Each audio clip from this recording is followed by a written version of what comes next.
guys, Dr. Ben Weitz here with the Rational Wellness Podcast. Each week, I'll be bringing you the latest cutting-edge information about health and nutrition. In this media-driven world, it's easy to be confused about what's true and what's not. I'll cut through the conflicting headlines to bring you clarity, to help you optimize your health and maximize your life. Subscribe to the Rational Wellness Podcast on iTunes, Stitcher, or YouTube. Let's get started on your path to better health.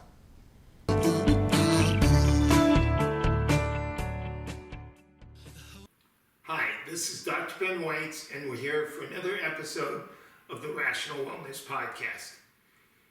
I'm happy for you to join us again today, and we have a great topic. We're going to talk about fertility, and we have a real special guest with us today. We have Denise Wiesner, who's an expert on fertility, so I'd like to introduce her now. Hi, Denise. Hi, Dr. Ben, Dr. White. I'm so happy that you could join us today. And Denise is a practitioner of oriental traditional medicine, and you have a specialty in fertility, and you are credentialed by the Oriental Board of Reproductive Medicine. That's very good. Okay. American Board of Oriental Reproductive Medicine. That's ABORM for short. Okay. And you sometimes lecture to OBGYNs as well? I try to educate, and I also teach in a doctorate program in fertility at an acupuncture college. Okay, that's great. So in your normal practice, which involves functional medicine as well as acupuncture, what types of conditions do you see regularly that affect fertility that you're able to have an effect on?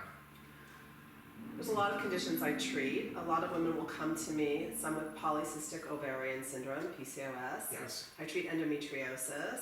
There's people that also anovulatory, so they don't ovulate regularly, Right. or have amenorrhea.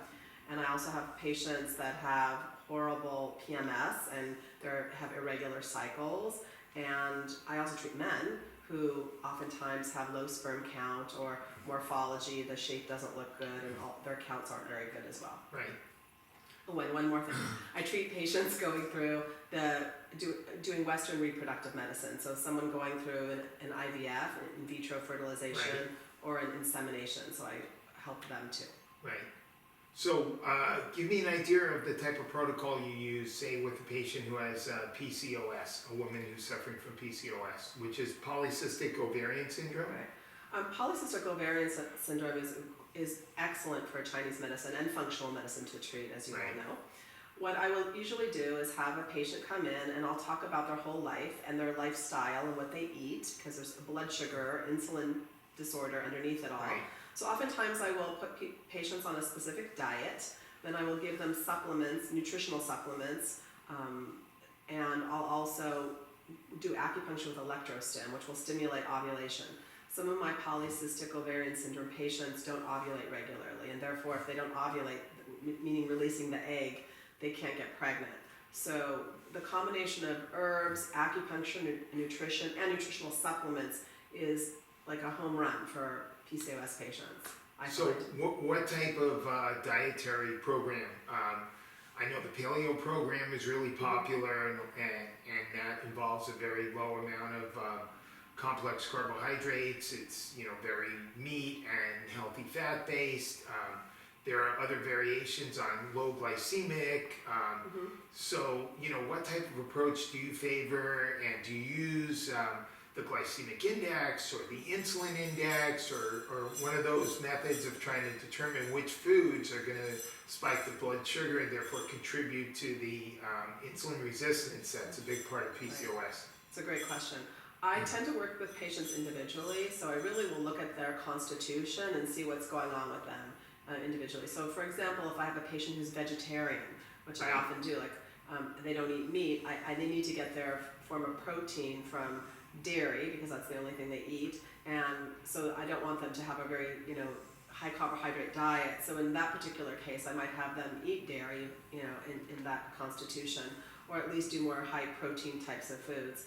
But normally a paleo type of diet, I really talk to patients about eating a good protein breakfast and not having a carbohydrate rich breakfast, Right. and using the glycemic index, and most importantly the insulin index, which I found out just in one of my lectures a long time ago that the dairy also increases blood glucose, and I didn't know that. So I learned that myself. So I will go over their diet with them and really make sure that they're eating enough, like no simple carbohydrates and much more paleo type of diet. So I've had a real difficulty working with clients myself who had blood sugar irregularities, who wanted to follow a vegetarian or vegan program, because pretty much all the sources of protein are very rich in carbohydrates. Mm-hmm. So, if you give them a lot of dairy, what kind of dairy, and how else can you really get a vegetarian to have enough protein to balance the blood sugar? That's a great question, and most of my patients that come in, oftentimes if they are vegetarian and they're trying to get pregnant, I often encourage them not to be a vegetarian. Right. And for reasons that in Chinese medicine we talk about animal protein as being a great source of a like tonification for the woman's system. So most vegetarians I see don't usually eat a very good diet. They usually eat a lot of probably cheese and pasta, and so I really encourage vegetarians, although I don't want to go against anyone's beliefs. I'm pro animal, but for fertility reasons, I often encourage them to start introducing things like fish or some grass-fed organic meat into their diet. So what about, I don't mean to stay on this topic too long, but what about the women who say, look, I'm not going to eat animal foods, I just can't? How do you overcome that? Do you use protein supplements? Do you have, what if they want to use fake sources of meat, or what if they want to use a lot of soy? Where's the line between, where that's going to keep them in a healthy range and still manage the blood sugar? Yeah, that's a great question. I often will do supplements if they can tolerate whey. I might supplement with whey protein. That's a good way. If they don't, I'll do vegan protein, maybe like protein shakes throughout the day, in terms of that. And supplementing and having a good diet with lots of legumes and beans, and low on the simple carbohydrates and things that break down into blood sugar. And most patients with PCOS usually, most of them are not vegetarians, and they usually change over and feel so much better anyway. So it's a great question, and it is a tricky thing with patients, and sometimes you just have to help them do the best that they can. Right. I know hypothyroidism is another issue, and that directly affects fertility. So, when you have a woman who has hypothyroid, or maybe even borderline TSH levels, how do you deal with that, and what have you found to be effective from the functional medicine or acupuncture world? Yeah. When patients are trying to get pregnant, it's really important for them to get their thyroid checked. Oftentimes doctors just look at the TSH, the thyroid stimulating hormone. It's really not enough to understand a woman's thyroid. Oftentimes they don't look to see if women have antibodies to their thyroid. But in the fertility world, doctors, if they have a TSH over 2.5, doctors will put them on for thyroid supplements. Sometimes not even looking at the T3 and T4. So it's a tricky situation, because as a Chinese medicine doctor, acupuncturist, I don't prescribe thyroid. So I work closely with doctors and with patients to try to optimize their functioning of their thyroid by doing acupuncture, by helping their adrenal glands. Oftentimes there's a connection between adrenal glands and thyroid. And in Chinese medicine we call it the kidney energy, as opposed to adrenal glands. But we try to decide what's going on, and then we use herbs, acupuncture, supplements to try to balance that out for a patient with thyroid conditions. And if they have autoimmune conditions, it's really an anti-inflammatory type of condition, then we give herbs and supplements to help the autoimmune component of the thyroid. But they get managed if they're doing fertility and they're working with a fertility doctor. The fertility doctor will often manage their thyroid medication.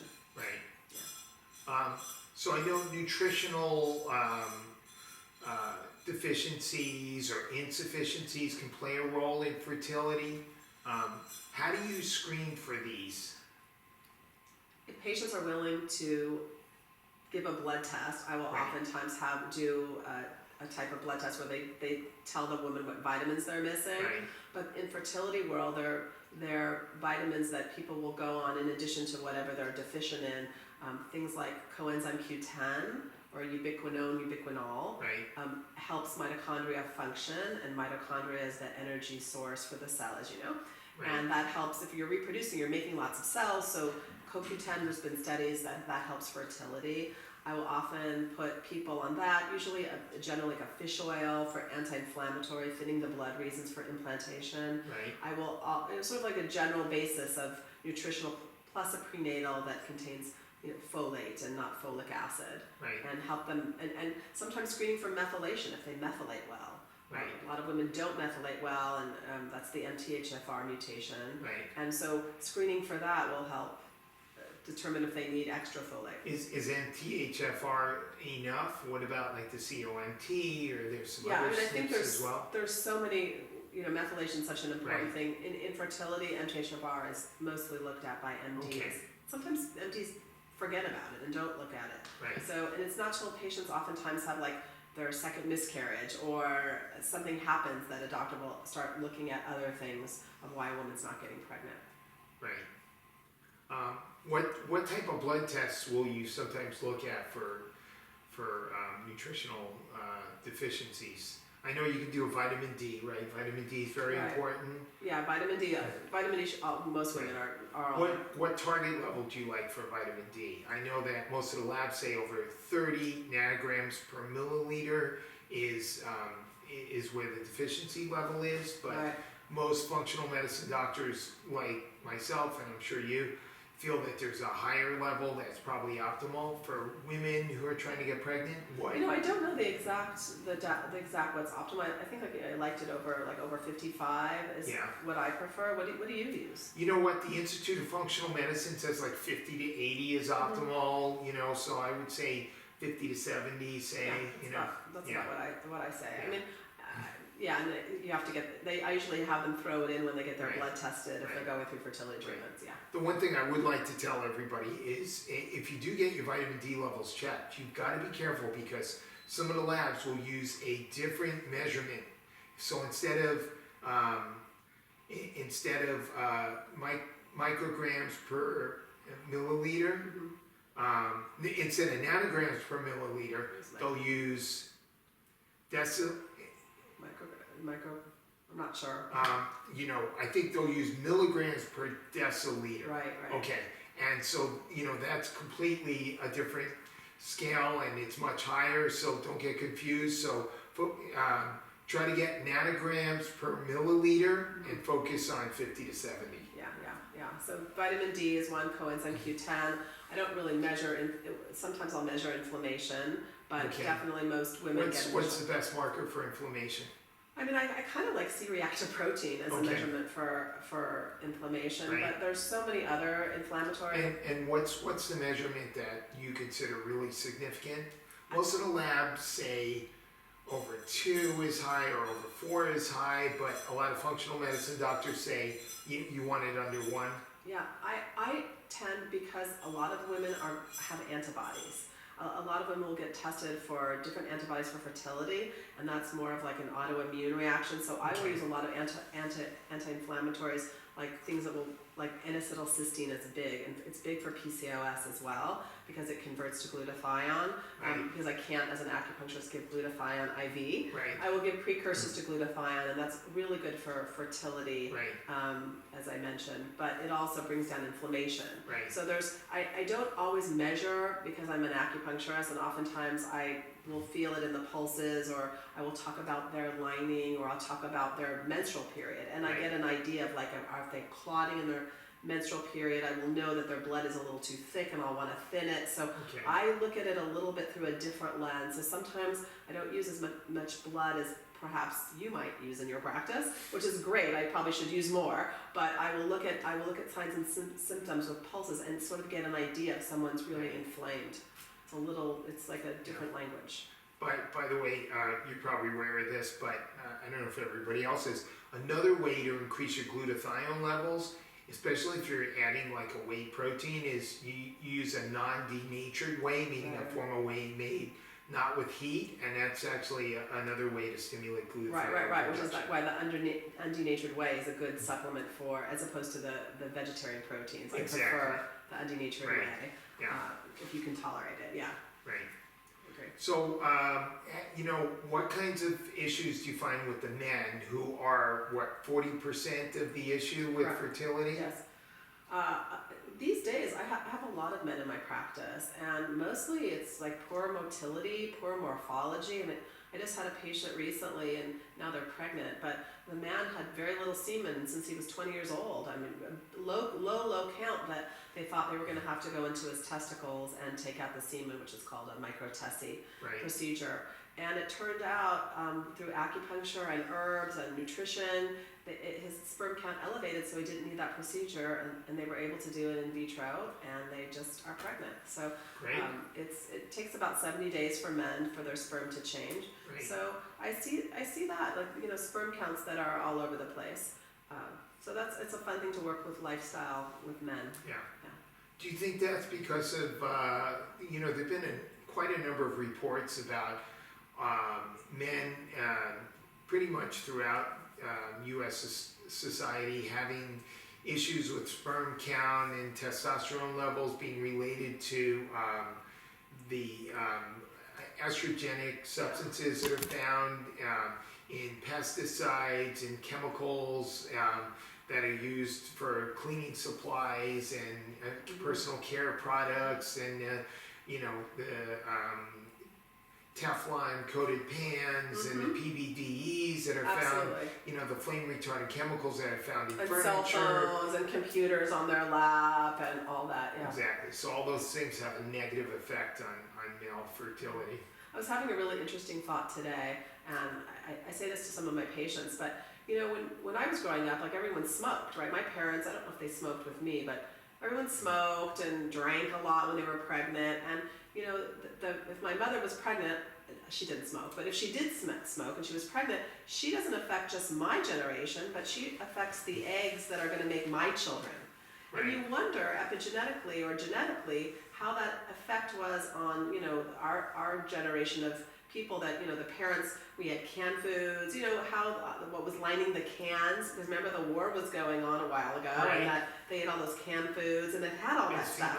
And how that affected the eggs that are now going to make my kids, right? So it's not just what we do, but it's also what our parents have done, and that's why I'm very passionate about treating fertility, because I feel like it's important to get the parents as healthy as possible, because they're not affecting their kids, but they're affecting their kids' kids. So it's, yes, I think it's all that from generations ago, not just from now. So I'd just like to highlight something that you just said, Denise, which is the importance of the way we lead our lives not only affects us, but through epigenetic changes that get transmitted to our offspring actually affects their lives and even their offspring's lives. That's a pretty amazing concept. I think it's very powerful, and that's why I'm so passionate about people taking care of themselves now, especially if they're going to procreate, because it does affect those generations. What about gene testing? Are there any, other than we mentioned the MTHFR, single nucleotide polymorphism, are there other gene tests that can be helpful in managing patients with fertility? I was just at a journal club, and the speakers were from an organization that tests, like, you can have all your genetics tested, not all of them, but all different diseases. 23andMe or something like that. 23andMe, no, you can have, if you want to have a baby, you can actually find out if you're a carrier of all these different diseases. Yeah, I happen to be a Tay-Sachs carrier, but it came out in 23andMe as well, but you can find out all that. And so if you, like, for example, if you're a carrier and your wife's a carrier, then if you have like a 25% chance in a lot of these diseases that your kid will have it. So there's a lot of screenings that they'll do for a lot of genetic diseases, and there's more and more of them. And so the people of this test came and spoke to our journal club, which is really composed of mostly reproductive endocrinologists, about these tests and what they offer. And there's for cancer testing as well, all these different SNPs, and I think there's going to be more and more testing. So there's that. There's also testing when you are pregnant, right, for genetics to find out if your baby, now they do a blood test. In my time, they didn't. For Down syndrome. For all these different ones, so you can find out, ahead of the game if something's wrong. So, right. Yeah. So, and I don't know. There's also karyotyping, where they swab and they take blood and they find out if you carry anything by your genetics for both men and women as well. For women and men who have miscarriages, they don't do that commonly if you're just trying to get pregnant. Right. Great. So let's see. I think we've covered quite a bit. No. Is there anything else that you'd like to talk about? I think it's great to have a lot of collective practitioners work with men and women for fertility. I think it's a big topic, and I think it's really important. One thing I want to talk about is stress, because I think stress is just overall a huge problem with our society, and as women age, we get very worried about our reproductive capacity, and mostly the patients I see, I end up just sort of trying to relax them, because we know what adrenal stress does on our whole body. Right. And so I guess the last thing I want to talk about was just the idea of all of us coming together collectively as practitioners and patients to help calm people down, because I feel that that's a huge problem in our, we're going so fast these days, everything's on, I had to turn my cell phone off, so it doesn't ring during this, and everything's like I might miss some messages, oh no. But we get information so fast. I think our nervous systems aren't used to operating at that speed, and everything we can do to help nourish our bodies to deal with everything that's going on in our society is really beneficial. Right, and of course, when you are very stressed, it stimulates your adrenal glands. Your adrenal glands secrete more cortisol. Right. Cortisol blocks the production of progesterone, which is necessary for fertility. So completely, it blocks blood flow to the reproductive organs. So it goes to the adrenal glands to deal with the stress, and it's not for making a baby. Right. So that's, I think, people get really worried about all the things they should do for fertility. Fertility patients are the best. If you tell them to take 100 supplements, they do everything you want them to do. But sometimes they sacrifice their stress levels for taking and doing everything right. And sometimes I think it's just better to, number one rule, don't be stressed. Do your best. It's easy to tell people not to be stressed. What do you think are the best techniques to help people manage their stress? Because bottom line is we're all exposed to time constraints and the various stresses. It's really how we manage it. Right. So I agree. I use exercise quite a bit as a way to manage stress. Other than exercise, what other recommendations do you have? I think it's really important to practice some kind of mindfulness or meditation. Okay. I think really noticing what our hamster wheel in our head does is a really important thing. Because I notice for me, I think the same thoughts over and over again, and it creates stress. So learning about tuning into our minds and not being focused on so much of what we think. And so practicing mindfulness or meditation, a good way. I think exercise is the way I manage mine as well. Exercise, and then also diet. Eating a high sugar diet doesn't make you calm and relaxed. A lot of caffeine doesn't make you calm and relaxed. So using all those factors, diet, meditation, spiritual practice or some form of that, all those together help create a healthy individual. Do you teach a form of meditation, or do you recommend a resource for meditating? I think meditation or mindfulness. Meditation is a very personal thing. I practice all different kinds of meditation, insight meditation or Vipassana meditation. I've done TM. I've explored it all. And I feel like I will give patients resources to go and online. In fact, I think there's some great apps that you can download, 5-minute meditations now. Right. And sometimes just listening to those, when you have a 5-minute break from work is a great idea for patients who lead very busy lives. Great. So if we were going to summarize kind of what we've been talking about, I'm going to sort of make an attempt at it, and maybe you can jump in and help me. Okay, I'm sure you'll do a good job. So we've been talking about fertility and some of the issues that that happen with men and women who are trying to conceive right now. And of course, one thing we didn't talk about was age, right? Which obviously is a big factor. And a lot of people are trying to conceive in their later 30s and 40s when, there's a whole series of issues. So besides age, we have thyroid problems, we have conditions like PCOS, endometriosis, hormonal issues, right? Some of the best ways to deal with these are, first of all, figure out exactly which of these particular conditions you may be dealing with, find a functional medicine way to deal with it if needed, have them get pharmaceutical intervention, through their MD, and then get them on a good overall healthy diet, help to manage their blood sugars, get them on a lot of healthy fats, and get them on a good supplement program to help promote their overall health. If you were going to list maybe your top 5 or 10 supplements, what would those be? I think prenatal. Prenatal. And fish oil. Okay. Does the prenatal include extra calcium, magnesium? Usually it has a little extra calcium, magnesium, and it depends. Like if a woman's constipated, I might add for more magnesium. I might give an extra magnesium. I love N-acetylcysteine as a supplement, but it's not for everyone. So I don't have like the top 10, but a CoQ10 is a really good supplement for women. What dosage for CoQ10? It depends on the type of CoQ10 that women have, but mostly if it's ubiquinone, it's like I'll be like 300 to 500 milligrams. Okay. Again, it's an individual thing, and it depends on the company. There's so many different brands of CoQ10. And I'll give patients an herbal mixture that I custom make myself. So I do herbs, and I do herbs for different parts of the cycle that I mix. It's hard to say. They're just really custom made depending on women. It would be probably my top 3 or 4, because then there's all these individual variations depending if people have like blood stagnation or blood clots, and then I'll put them on some blood thinner types of herbs. So it's really individual. But those are some 3 or 4 supplements in general. That's great, Denise. For listeners who'd like to contact you, what's the best way to contact you? You can go to my website, naturalhealingacupuncture.com, and there should be my information. Right, and your office is in West LA? Yes.